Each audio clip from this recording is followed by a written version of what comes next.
Welcome to the Leadership and Success Podcast with your host, Coach BZ. If you need to develop into a better leader, this podcast is for you. If you want to achieve a greater level of success, this podcast is for you. His mentor, Dr. John C. Maxwell, said it best: everything rises and falls on leadership. We hope to inspire you today and provide you with an insight that has the potential to positively impact the trajectory of your life. Welcome to the Leadership and Success Podcast. Hello, everyone. I'm very excited to be with you live today on LinkedIn. I have a very, very special guest today, Thomas AI Nerd Helfrich. He is a serial entrepreneur, chief nerd officer at AI Nerd, but also the founder and chief executive officer at Instarel.ai. He's also a member of the Ford Technology Council. Welcome to the show, AI Nerd. How are you doing today? I'm doing well. A little under the weather, but I can still nerd out on the behalf of leadership. Thank, thank you. Thanks so much. I hope you do get much better soon. So this is about leadership and success, and thank you so much for agreeing to be on the show. If we can start by you telling us a little bit about your leadership journey, how you came to become a founder and CEO, and all of the great things you've done so far. How it got Yeah, started.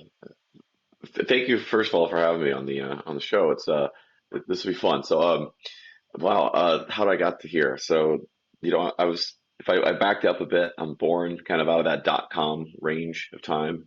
I remember myself being a much better developer than I was, but I was always very good at talking about technology. So it's taken me on a consulting career path, advisory, where I've gotten to work with lots of big companies from an advisor standpoint, like a KPMG or PwC, Accenture, to industry, and if I just fast forward in the last 7, 8 years when this intelligent automation AI push has really kind of happened, I saw the kind of connection between what this is going to do to business and technology and process and people, and really dove in all in on it. And once I made that motion, the career and the kind of the path took the direction it's gone, where just become, have developed an expertise in intelligent automation, AI innovations, systems, and as opportunities have presented themselves, I've taken advantage of that and acted upon that to just become where I am today. Probably wasn't really scripted. It just you see the opportunity, you know a space, you go for the opportunities that present. Well, that is quite outstanding. What a stellar career you have had. And what what about I guess going ahead and founding a brand new organization, right? Being a serial entrepreneur like yourself, what did that feel like for the very first time you kind of started a business, and kind of what did you learn from the very first enterprise you started? Well, I would say, my first one was probably after the .com. And I definitely played more golf than I should have and didn't focus enough on, on building a business. But so I wouldn't probably put myself in the serial entrepreneur group. I would say it's a beta version 1 of a startup. But the reason I started it was to solve a problem I saw with content creation initially, where it takes forever to create content. It's really expensive, too many people involved. Often the results are a bit dismal and not what you wanted to communicate or achieve. But the biggest piece, time and costs. And I was like, this has to be something that can be solved or at least enabled with technology. And I ran an experiment on AInerd.com. I got rid of all this perfectly written content, right, that took forever to write, that no one in the world read, and replaced it with hundreds of articles from an AI writing technology, like GPT-2, and lots of people read it. Like, it was thousands of views, and it really just kind of proved my hypothesis that AI can make you more relevant.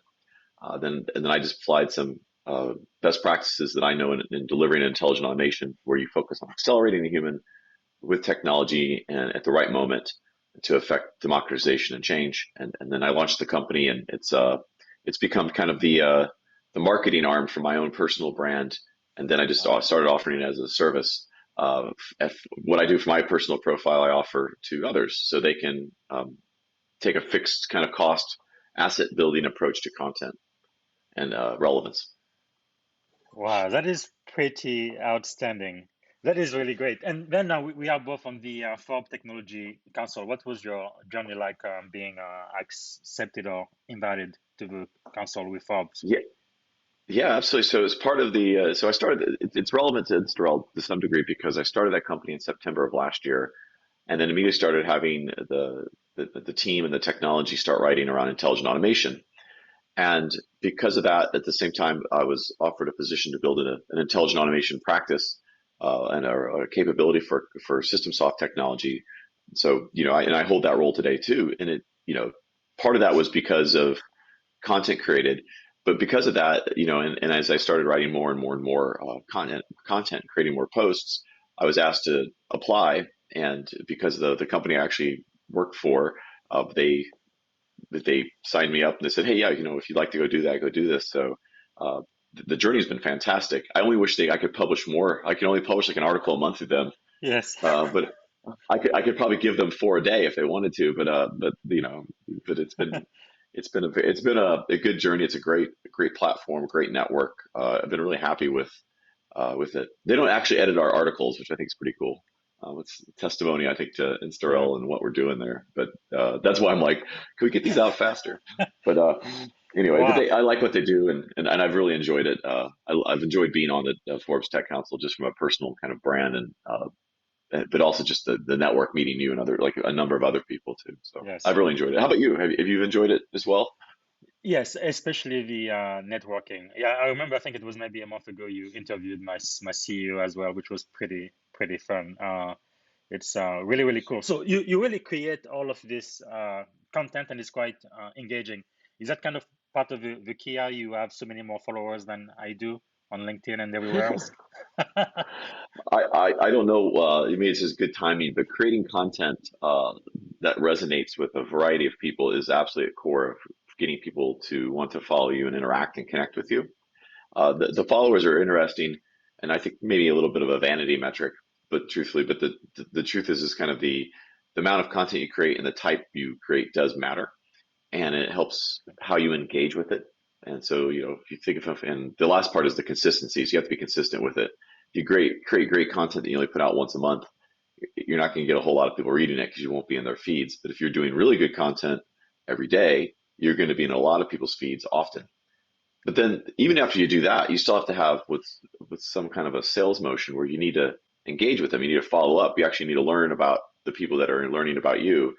So if you Yeah. go right from here's great content, can I sell you something? It's not going to work. If you go from here's great content, can I learn a little bit more about you? What can I do to help you? What kind of content would you like to write about? And not really try to sell Yes. them any services. It's a much more effective way. That is so true. And one of my mentor would say, right, adding value to people, and that always makes a difference. So it's the part of the show now. I go through my 7 favorite questions. So number one, what is the greatest lesson you have learned so far? Oh, I don't know if it's how to phrase this shortly, but I was so much smarter. Oh no, I'm sorry. I knew so much more in my 30s than I did in my 40s.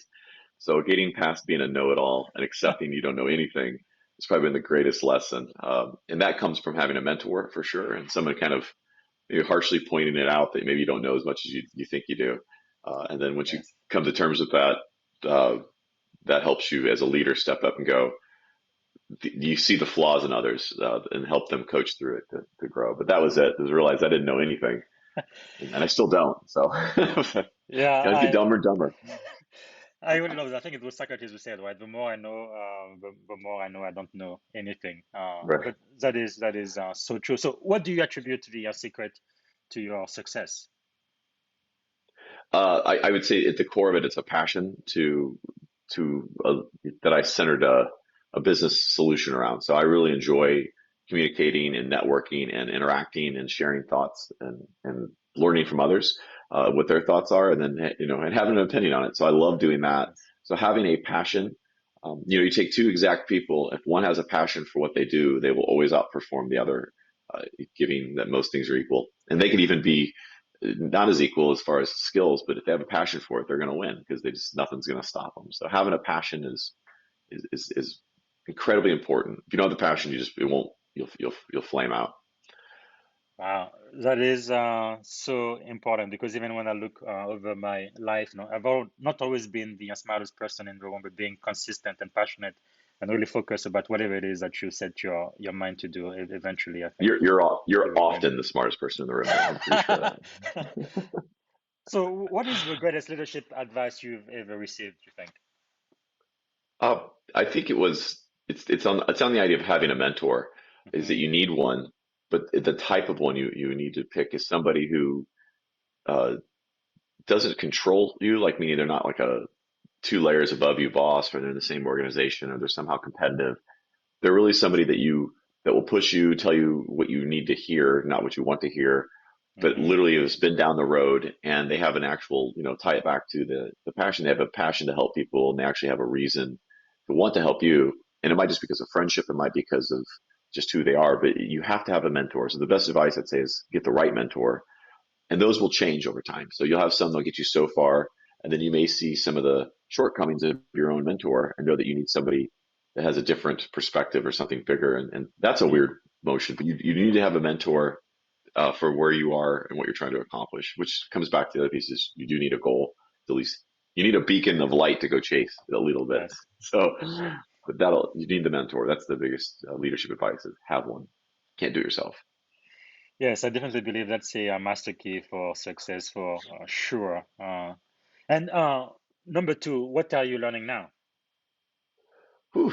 I am learning all about balance, I would say, between, I've built a scalable company while I work full time for a company and having Mm. kids and trying to work out once in a while and, have fun. So learning balance is what I'm learning now. With that comes mindfulness and, how to slow down and be patient where you really, when you really don't want to be. And so, uh, finding balance is something that I've never been very good at. So I think that's probably just life, business, everything. Just it is balance. How do you keep it all together and drive forward full speed? Yes, that is a very, very great lesson. Actually, one of my mentor told me it's not really about balance, but it's about integration. You have to integrate your life in every area, and that's not. It's easier to say than not do, right? Especially if you're going to school, you have a family, like you say, working full time. For me, I also do reserve duty, and sometimes I like to Right. volunteer as well, and just trying to focus on what's more important for you at that time, and yeah, it is a challenge. So, what is the greatest investment you've made in yourself, you think? Oh, I think it's hard to say because it's really just comes down to knowing when you fundamentally need a change as a person and then just doing it. And so, in my 30s, I was always about making jokes and having fun and being liked, and that doesn't really work in the professional environment too much where people, yeah, they like you, but they're never going to promote you because of that. So learning when to change is the greatest investment is Hmm. into yourself to know the self-reflective moment. If you want a one-liner is the greatest investment is understanding when you need to make a change to advance either personally, professionally, whatever, and then doing it. And those moments always come. And sometimes you're like, yeah, I'm ignoring that. But at some point you need to do it or you just never grow. And that's the biggest investment is just trusting that that's what needs to happen and just doing it. It's kind of hard. You're kind of pouring at your Yeah. own tears or your own fabric, right, when you do it. But uh, like a volcano that melts the side of the earth, right? Hmm. New green things grow on it eventually. So don't be afraid to melt it a little bit and rebuild it. Wow, that's very, very insightful. And hopefully, the secret you talked about having a mentor might help to kind of just help direct you a little Definitely. bit. Yeah. Wow. So, number three, people don't usually talk about this, but it seems to me like success and failure are really two sides of the very same coin. With all of the success you've had, I'm sure you've gone through some failure as well. How has failure shaped your life? Yeah, I don't look at it as failure. I think the only failures would be when you don't try. Hmm. So zero times any number is zero, I believe. And so if you Yes. don't try, you don't get anything. You can times at times a negative number if you just got to figure out how to make that a positive later, right? Hmm. So I truly look at when you didn't accomplish a goal. If that's called failure, then what was the goal I should have accomplished, or why? What factors got in the way and then change and adapt. And then I think the faster you can apply that model of learn, fail, learn fast, and then Mhm. fail fast, if that's the right term. I don't like to use the word fail because I don't look at them that way. I really look at it as a learning and a way to step towards what you were trying to accomplish or reshape what the goal is you're trying to accomplish. Well, that is quite fascinating. John Maxwell once said, right, sometimes you win and sometimes you learn. So really, a failure is an opportunity for you to really learn and improve in some way. If you can allow failure to be one of your teacher, I think failure can be a great teacher in life. But well, I really like that. So for number four, who do you know whom we should know? Who are you following now, and who are some of the thought leaders or mentors you are into right now? I mean, I'm following your channel left and right. If anybody out there is not following it now, I don't know what they're doing. I'll tell you what, that's like you're just missing out on life. At this point, you might as well just quit. Just at that Stop, point, just quit. stop messing Um, with me, AI but nerd. I will tell you, so on the AI front, I was asked the other day of like, what books did you read? And I think you have Hmm. more books behind you than I've touched in my life. Um, I always joke I don't know how to read. I just know how to talk. So I do follow Swiss Cognitive. I really like their platform, and I follow the AI Journal. And this is specific around my industry. If and I read all the stuff on Forbes and things like that. I really try to find where people are centered around the topics that I like, and then get to know the Hmm. people in it as well. So, uh, but yeah, definitely following Swiss Cognitive AI Journal, and your show, of course, no doubt. Cool. Yeah, actually, many of people who follow me will definitely be giving that a chance. It is really cool. So looks like AI is really just getting started, right? What are your I mean, it's thoughts been around. on that? Yeah, it's been around since the '60s. So In some it's the way, compute power that's finally caught up. I believe it's probably been going on a little bit fuller in state sponsored things and at different levels. But what you're seeing is more and more business applications having machine learning and other pieces that's being called AI in it. But to yes. answer your question short, yeah, it's still quite nascent. But I believe it'll grow up to be a really big kid soon with the compute power and just the money that's being poured into it. So there's no doubt about Sure. it. The real question, and I really believe, I mean, the real question is it's not going to take away jobs. It's really going to create a ton. So I think that's the indicator to me. I don't think it's created a ton of jobs yet. And I think that's when you see that's why it's not completely mature because there's Yeah. so much new getting created around it. And once you see this big rise of, oh wow, there's a 900% void on engineers in the AI space. Now it's starting to really grow, and we haven't quite Yes. seen that yet. You're just seeing the early stages of that. That's why I think it's still a little bit new from where it is today. Yeah, and what about the education system in the US? It seems to me like we are still teaching our students, our kids, about a world that no longer exists. Like my daughter now, she's studying like music and art and all of that psychology, which is wonderful. But it seems like the education system is so far behind where we are now. Like we're not really getting the skills that employers are going to need, like as soon as they graduate. I don't know. What are your thoughts on that? I mean, if I think back of how smart I was and how much I knew in my 20s again, right? Uh, I would say no one comes out of college ready for what an employer really needs. So the real skill sets, I believe, are still the propensity to learn, creativity, uh, it's some kind of mindfulness, caring, patience to work with others, uh, and just that passion and drive. And though you can't teach those things, you can only enable them by helping people find those things. So I don't know enough about honestly the American education system to really have an opinion on it. I think I think there's probably better ways. I wouldn't know how to solve that for sure, but it's got to be more dynamic for sure. Like it's Yes. learning how to solve problems that are rapidly changing needs to be part of a curriculum for sure. Um, but yeah, I mean, the, we can go down a whole rabbit hole of current workforce and the Sure. majority. I don't want to generalize everybody, but they're passionate to work. I mean, this is your show, so I would love you on the path we see it in the military reserve and your Yeah. frustration probably at times with 20 somethings there. But no, I think I probably could use updated as anything. If we're still printing textbooks and learning out of textbooks, unless it's history, it probably should be online. And so Yes. anyway, yeah, long-winded answer to say I really don't know, Yeah. except you need to be creative, flexible, and you better be able to adapt very quickly, Yeah, for especially when it most comes roles. to like technology, computer science, it looks like by the time the book is printed, it's pretty much already obsolete, right? In many ways. But and anyway, so another question I have for you is, if you could choose three people, right? They don't have to be alive, even people from history is fine. But three people you want to have dinner with, who would you choose and why? Whew, probably should have prepared this answer.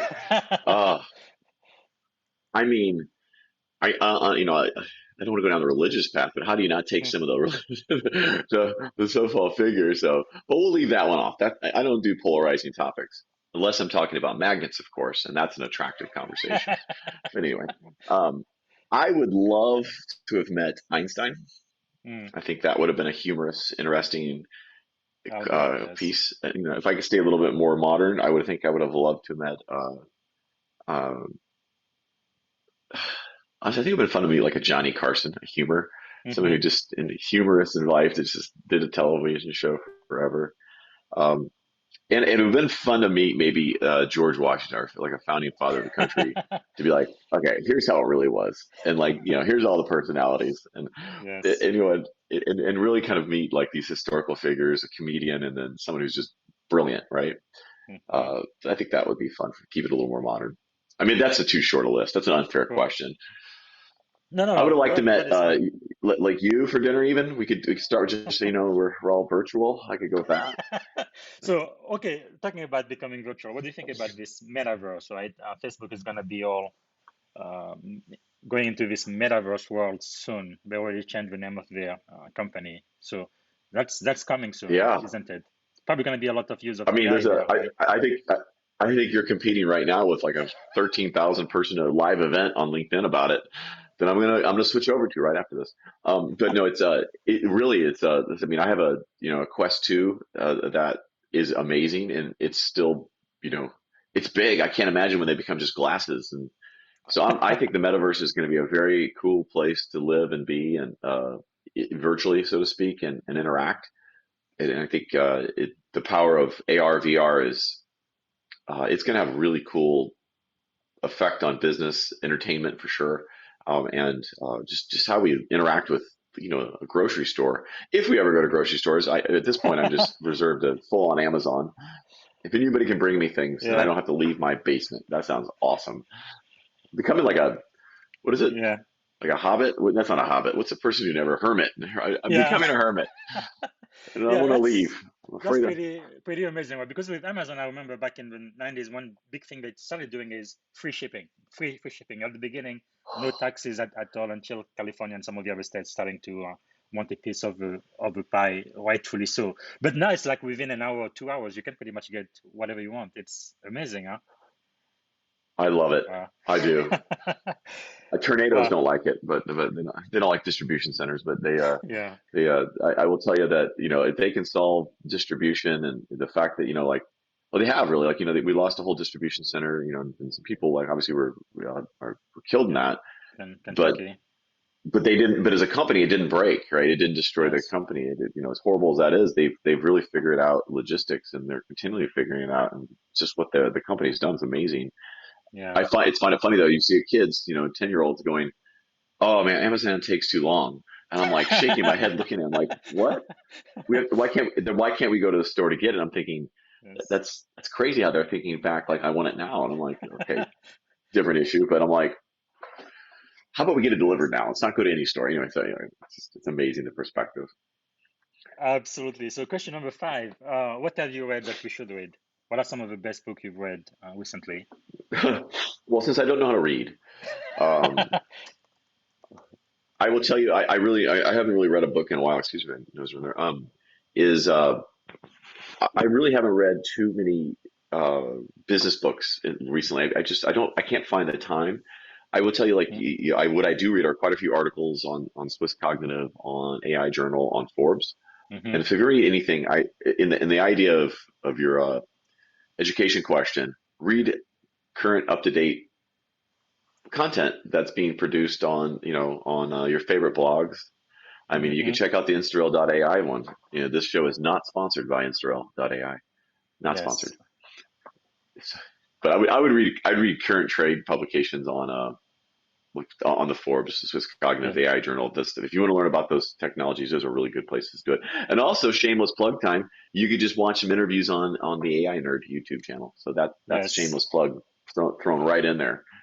No, that is quite a great point, right? Because I think when I was growing up, the idea, especially my parents' generation, you go to school, you learn, and that's it. You're done with learning, and now it's time for you to work for one company or two for like the next 20 years, and then you kind of retire, right? Like if you are in tech today, Silicon Valley is just impossible, right? You have to keep learning. Like yesterday, I was at the security conference, and sometimes I don't really learn anything new or shadowing or something, but I get an insight about some type of problem I may be working on now and like make new connection as well. So just having that mindset of learning, whether it's a blog or a podcast, like the AI Nerd YouTube channel or one of those things, sometimes even if it's just like a 15-20 minute show, you can really get an insight, an idea that could literally, Yep.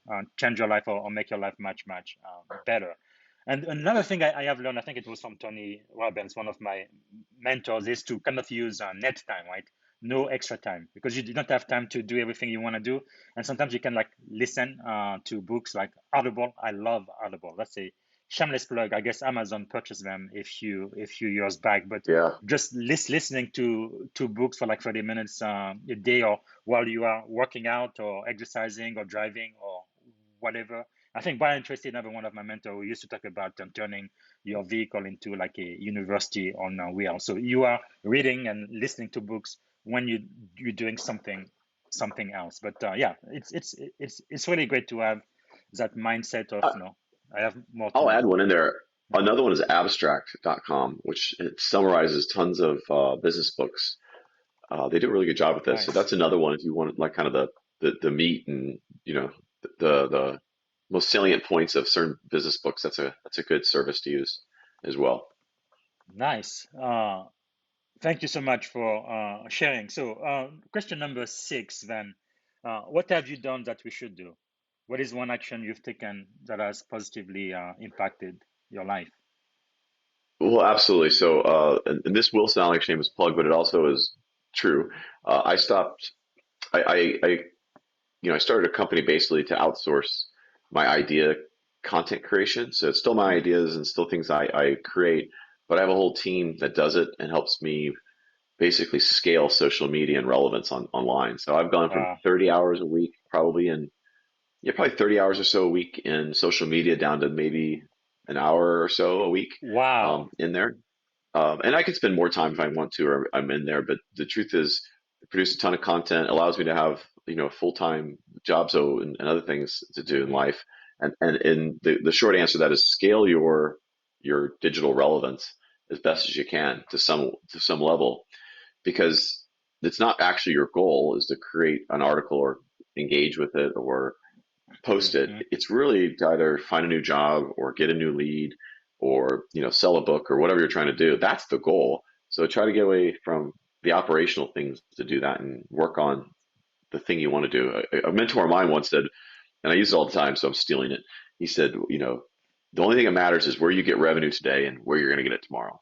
And if Wow. something doesn't directly support that right now, don't do it. So I look at some of the That's sales great. operation tasks, and that is being online and posting and creating and engaging. Those are operational in Hmm. nature.